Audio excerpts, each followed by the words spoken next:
Honestly, sometimes Meshano makes whack substitutions. Sometimes he makes substitution as if he needs to rub the ego of the players. He owes them playing time. You can keep a player on the bench for 90 minutes as long as you get the results you want on the pitch. You don't make substitutions because you need to give them playing time. This was Palmeiras. By standard, Palmeiras is better than Miami. In fact, in that game, Palmeiras would have gotten 1 or 2 goals. It was a miracle that, at that moment, Miami were 2 goals up. They took their chances and they were 2 goals up. The fact that you took off Sejova was even a mistake.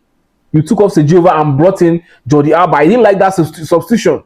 It was okay for bringing in, Jordi Alba, but taking off Sejova was just uncalled for. And then you went on to take off Redondo after the injury, and you made 2 extra substitutions. 6 minutes later, we conceded. Your substitution sometimes does not add up. The timing, you understood the atmosphere of the game. This was an intensive match. The match was really, really intense.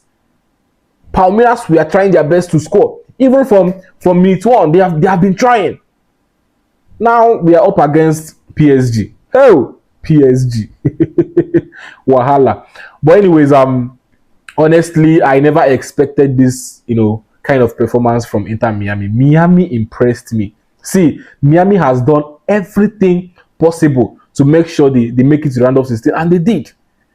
Even though we wanted them to square up against Botafogo instead of PSG, but right now it is PSG, and we don't care about the results we are going to see after that match. Whatever we see, we will take.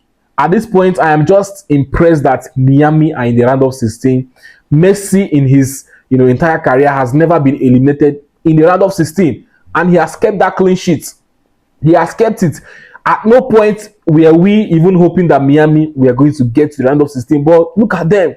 They are in the round of 16. So it is something to be happy about.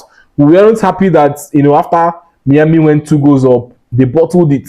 They even almost lost the match, if not for, that 9-minute save by Ostari. So it was a good game for Miami, aside from the fact that I felt the substitutions from Meshano were not really necessary. At that point, it was just a little bit too early or too quick. And then bringing in three players at the same time did not actually help the game. Substituting Redondo was okay, but then the 2 extra substitutions was really not okay. Even when they got into the game, they looked rusty because the game was really, really intensive. It was an intense match, and they looked tired. Coupled with the old legs that were there, there were just no difference. So it was really a nice game, and I love the fact that Miami actually qualified.